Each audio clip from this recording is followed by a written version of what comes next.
তো hello viewers, এই মুহূর্তের জন্য প্রাথমিক থেকে বিগ ব্রেকিং নিউজ আপডেট। প্রাথমিকের নিয়োগের ক্ষেত্রে বিরাট নির্দেশ মহামান্য কোর্টের, অর্থাৎ মহামান্য কলকাতা হাইকোর্টের। হঠাৎ করে ভালো সংবাদটা উঠে আসছে, শূন্যপদ নিয়েও থাকছে ভালো খবর। ব্রেকিং নিউজটি ভিডিওর মধ্যে তুলে ধরছি, তাই সবটাই দেখে নেবেন ভিডিওটিকে শেষ পর্যন্ত এবং চ্যানেলটিকে সাবস্ক্রাইব করে নিয়ে আপনার সঙ্গে থাকবেন। বন্ধুরা চলুন আমরা খবরের মধ্যে প্রবেশ করে সম্পূর্ণ বিষয়টিকে জেনে নিই। বন্ধুরা, প্রাথমিকের নিয়োগের ক্ষেত্রে এবার কিন্তু বড়সড় একটি নির্দেশ আসছে মহামান্য কলকাতা হাইকোর্টের তরফ থেকে। কলকাতা হাইকোর্টের তরফ থেকে এর পূর্বেও বেশ কিছু ভালো তথ্য উঠে এসেছে।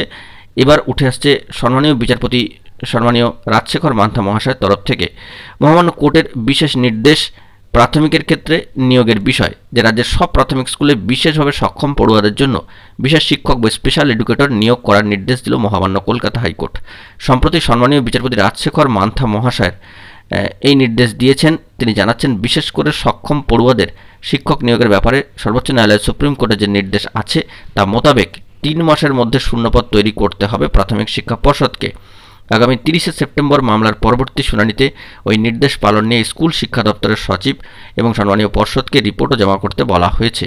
সম্মানীয় বিচারপতি বলেছেন যে শুধু স্পেশাল এডুকেটর পদ তৈরি এবং নিয়োগ নয়, এ ব্যাপারে শীর্ষ আদালত যে অন্যান্য নির্দেশ দিয়েছে তাও পালন করতে হবে পর্ষদকে।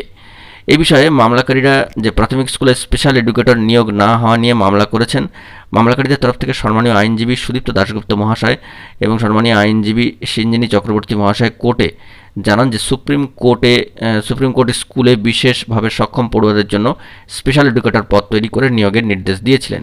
রাজ্যে মাধ্যমিক স্তরে সেই পদ তৈরি করা হলেও প্রাথমিক স্তরে সেই পদ তৈরি করা হয়নি। এ ব্যাপারে শীর্ষ আদালতের নির্দেশের প্রতিলিপিও তারা কোর্টে জমা দিয়েছেন। রাজ্য সরকারের সম্মানীয় কৌঁসুলি কোর্টে জানাচ্ছেন যে কিছু পদ তৈরি করা হয়েছে, তবে মামলাটি সুপ্রিম কোর্টে বকেয়া, অর্থাৎ সেখানে কিছু ব্যাপার রয়েছে, সেখান থেকে কিন্তু ক্লারিফিকেশনের দরকার। সেখানে এই জানানোর জন্য অপেক্ষা করা হচ্ছে। যদিও সম্মানীয় বিচারপতি মান্থা মহাশয়ের বক্তব্য যে সুপ্রিম কোর্টে মামলা বকেয়া আছে, এই কারণ দেখিয়ে নির্দেশ পালন করার ক্ষেত্রে দেরি করার কোনো যুক্তি নেই। কোর্টের এই নির্দেশের পরে বিভিন্ন স্কুলের চুক্তিভিত্তিক স্পেশাল এডুকেটরদের অনেকেই কিন্তু আশার আলো দেখছেন। অত্যন্ত গুরুত্বপূর্ণ খবর সামাজিক গণমাধ্যমের সূত্র ধরে উঠে আসলো যে প্রাথমিকে নিয়োগের নির্দেশ মহামান্য কলকাতা হাইকোর্টের স্পেশাল এডুকেটর পদে নিয়োগের ক্ষেত্রে। দেখা যাক পরবর্তী ক্ষেত্রে কী খবর আপডেট উঠে আসে। বন্ধুরা এখন এটুকুই, সকলে ভালো থাকবেন, চ্যানেলটিকে সাবস্ক্রাইব করে সঙ্গে থাকবেন। ধন্যবাদ।